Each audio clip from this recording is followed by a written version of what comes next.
So the last show that we started after our first episode was Medalist, which I believe was the last show to premiere this season at the end of January.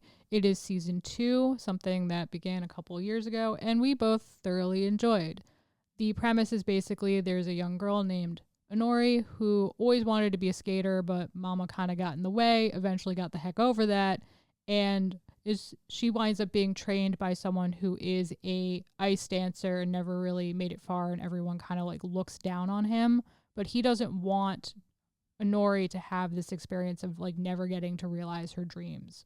So he's helping her train to be a gold medalist. Haha, roll credits.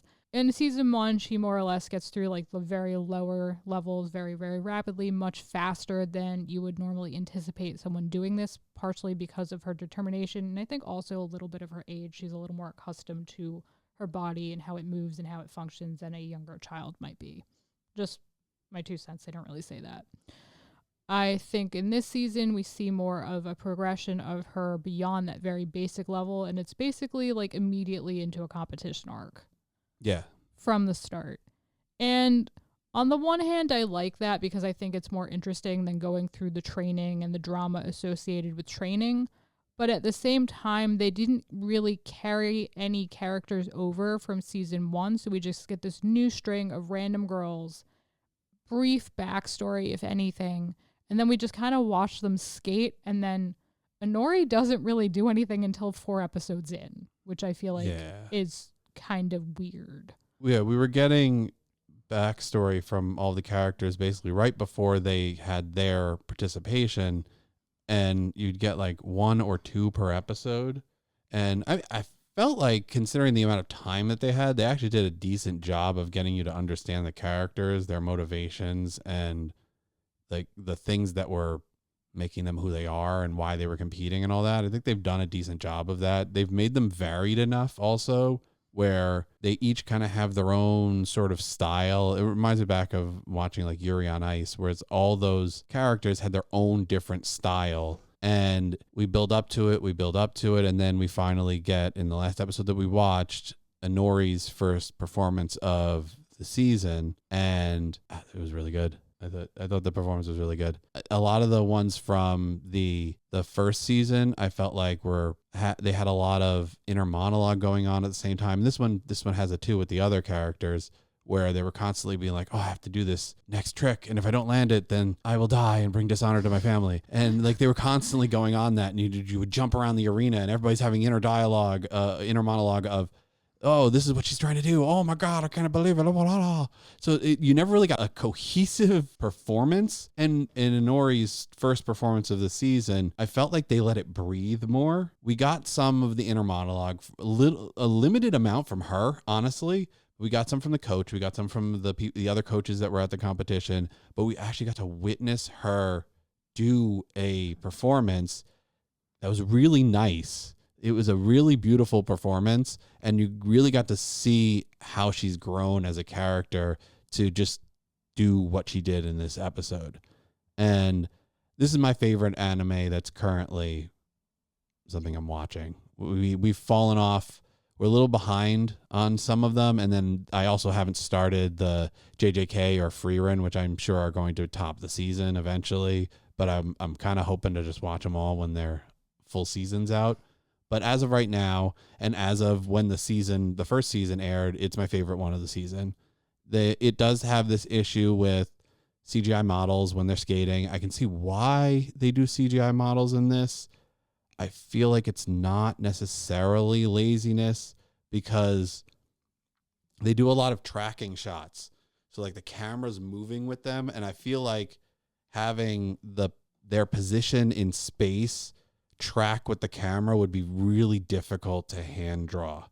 I feel like in a lot of anime, when they try to move around space and get you to understand where stuff is and track the characters with it, it ends up becoming really messy, and people end up kind of like jumping from frames and you don't know where people are.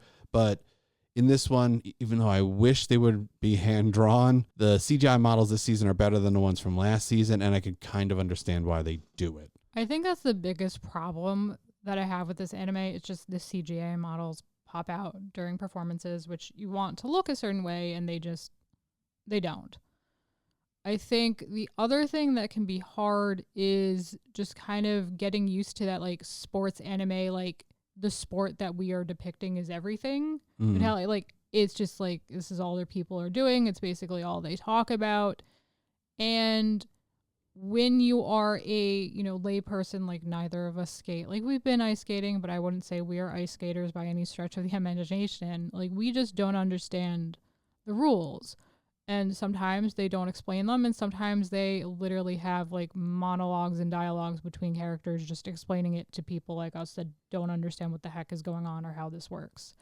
And I feel like that's necessary for people to understand things, but it feels unnatural and it's a lot at once, and there's really no way to retain everything that they're telling you other than big move, land, you good, essentially. I mean, at this point in season 2, you would be able to, if you paid attention and retained all of the information, understand the difference between a Lutz, a sow cow, and a axle. So like a single, double, triple of all of those. I do retain the information that it has to do with what leg you're starting with. There's also the point structures, which I don't know how much they 1-for-1. I would imagine they probably 1-for-1 with actual scoring, because I don't see any reason why not. But like when certain elements are strung together, they get you more points. If they're positioned in different parts of the routines, they get you different points. There's bonuses and things like that. If you retain all of that information that they've told you, you'd probably have a decent understanding of this level of figure skating, which is one step up from beginner. I think she's novice now. Like whatever level she's at, I'm pretty sure she's novice. She started as a beginner, then she went into the novice category, and this was her first novice thing. And it looks like we're building this season towards the All Japans, which are, the things that eventually get you to qualify for things like the Olympics when you're going international. So the All Japan seems like the thing we're going towards at this point. And I think it's really worth watching. Like, you have to get over, like you're saying, with a sports anime, it's so serious. They take it so serious. I mean, at least it's not a children's card game, but they take it very seriously. Everybody's yelling about it. It's their entire life. But honestly, that's realistic. In figure skating, especially for girls of that age, I can't imagine that they have very much free time. They are probably skating all the time. And the coaches are probably, especially for the larger clubs who have many skaters that they're overseeing, I'm sure they're working at it all the time. They can't possibly have that much free time. So I can imagine why they take it so seriously. But again, it can be a little overwhelming at times. And of course, it's on Disney, which has commercials. Well, I mean, you can pay for the not commercials. I just don't. Well, gross. So that's kind of... Yeah, it's on Hulu/Disney Plus, so you can't watch it on the traditional Hidiv or Crunchyroll. But I'm sure that it is available via VPN on some other countries on Netflix, but I don't know if you can get the English dub. I wasn't able to find it. I can find it on Netflix in Japan, but it's just in Japanese. So just throw the English on there. It exists. Just throw it on there. Why do you not put it on there? But whatever. So, yeah. I highly recommend.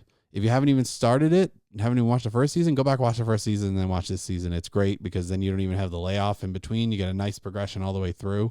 And honestly, going up to the last episode we just saw, it seems like a perfect culmination episode. So, and you recommend? It's a good show, especially because I feel like sometimes we just need a break from the isekai. Like, this is pretty much the only non-isekai show we're watching right now. We've got one other one.